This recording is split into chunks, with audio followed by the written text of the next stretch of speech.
Hello, dear students. Today we will discuss what is freedom. So, let's start our topic. A very simple answer to this question, what is freedom, is absence of constraints, means absence of limitations, external control, or external interference. And freedom is said to exist when someone has no external limitations, external control, or he or she is independent for taking his own decisions, for choosing his own ways, or doing things in his own style.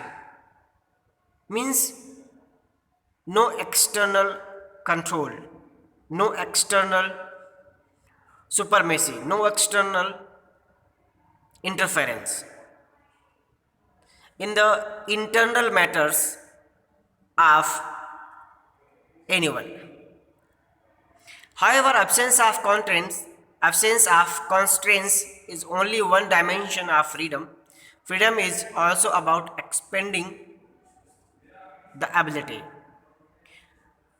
It is said that absence of constraints, absence of limitations over someone is only one dimension.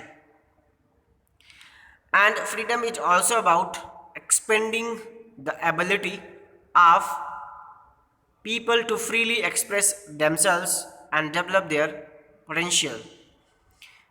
And freedom is believed, is considered the thing or the quality of the people when people are free to express themselves without any discrimination, without any pressure.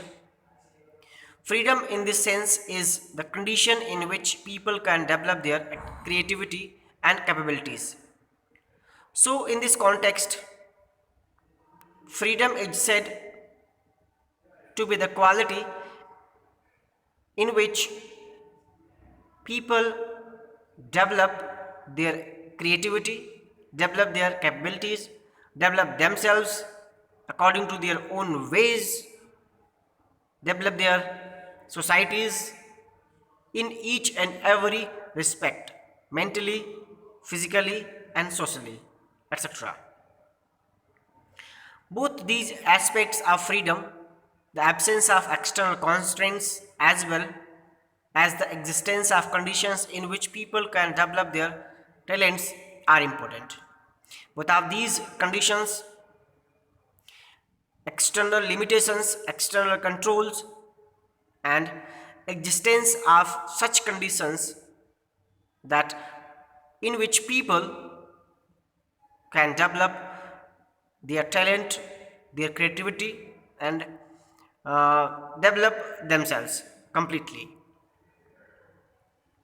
A free society would be one which enables all its members to develop their potential with the minimum of social constraints.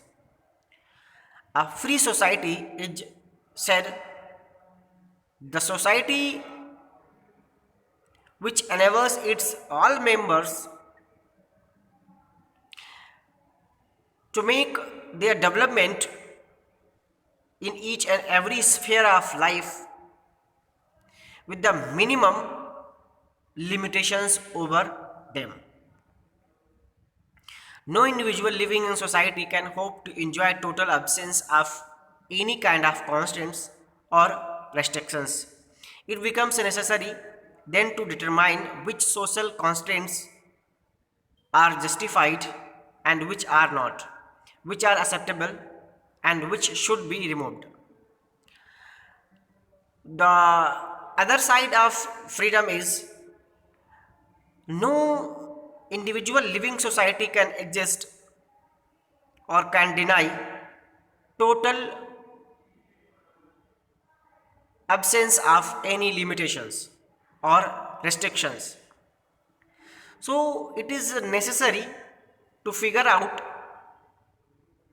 which social limitations, restrictions are justified, which are not justified, which social restrictions should be applied, and which social restrictions should be removed. So it is quite necessary to find the difference between these two types of restrictions.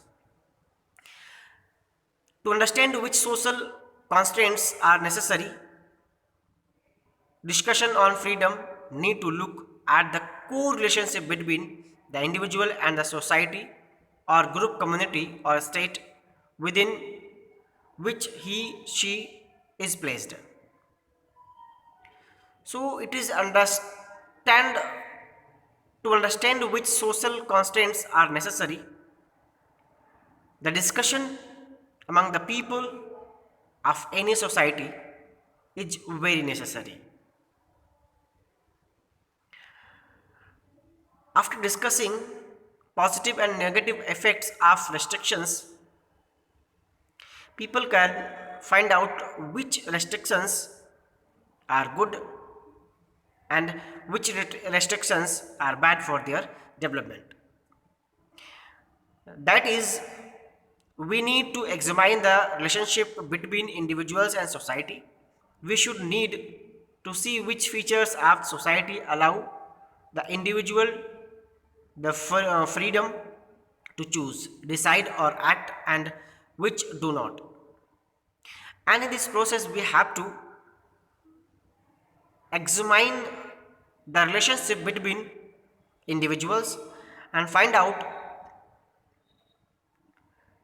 the features of the society which allow individual freely and which allow individuals to decide their themselves or choose anything to do, or means the society which gives internal freedom to individuals, and what are the features which provide this quality of internal freedom.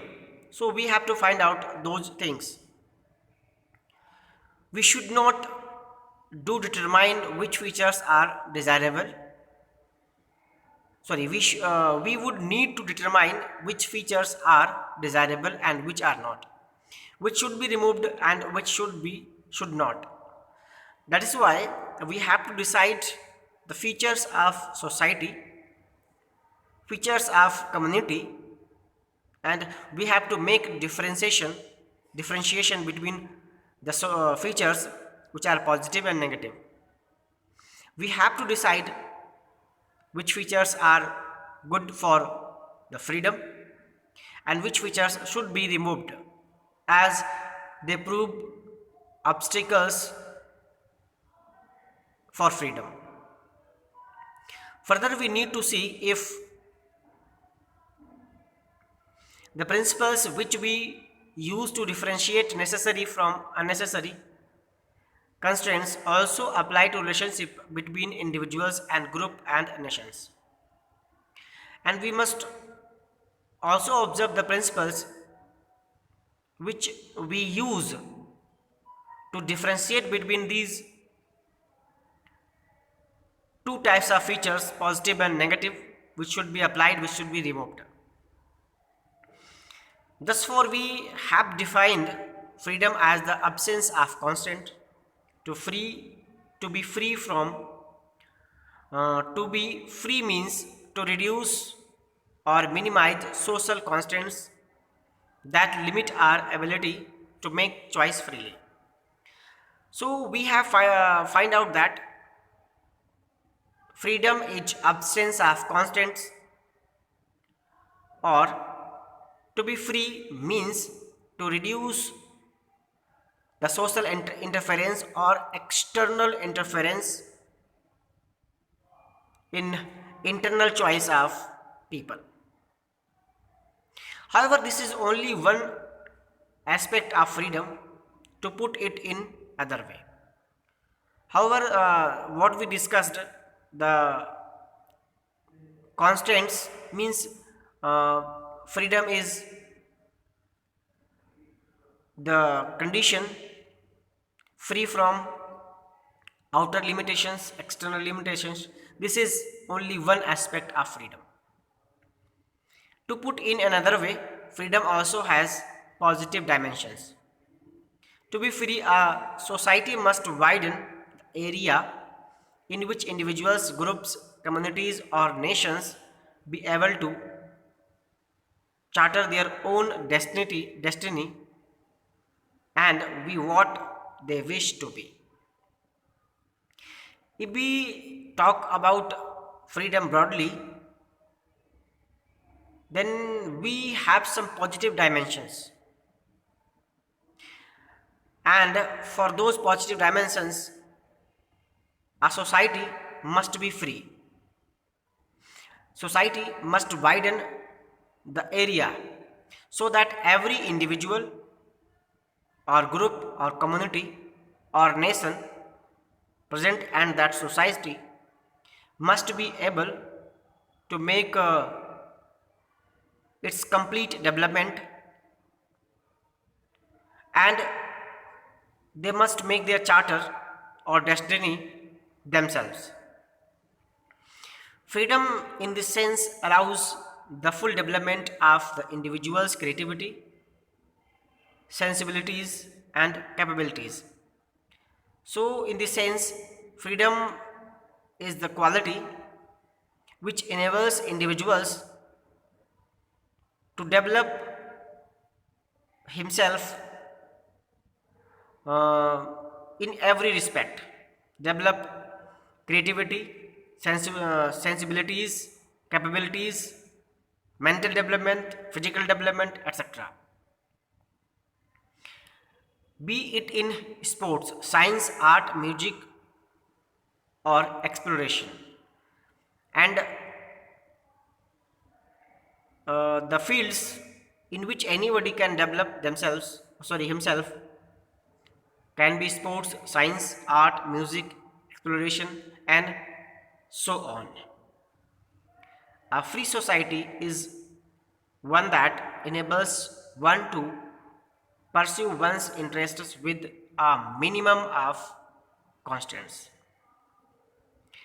A free society is a society which enables its members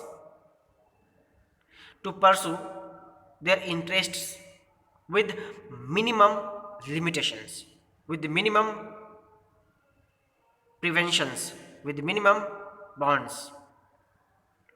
Freedom is considered valuable because it allows us to make choices and to exercise our judgments. Freedom is very important and it is considered valuable because it allows us to make our own choices, to exercise our own interests, to make our own judgments.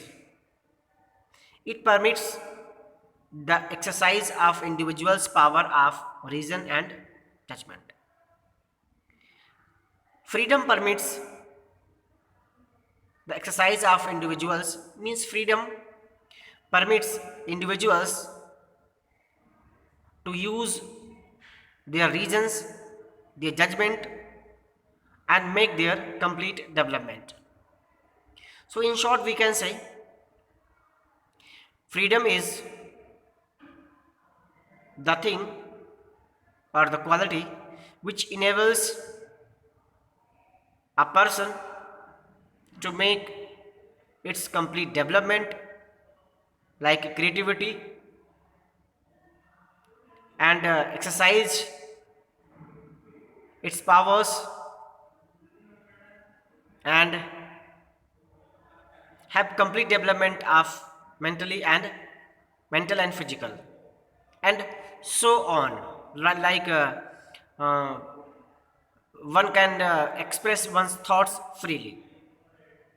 So, dear students, in this class, we studied about what is freedom. In next class, we will study the sources of constraints. Till then, keep learning, watch this video from the beginning till end, and if you have any doubt, ask your doubt through comment box. And thank you for watching this video.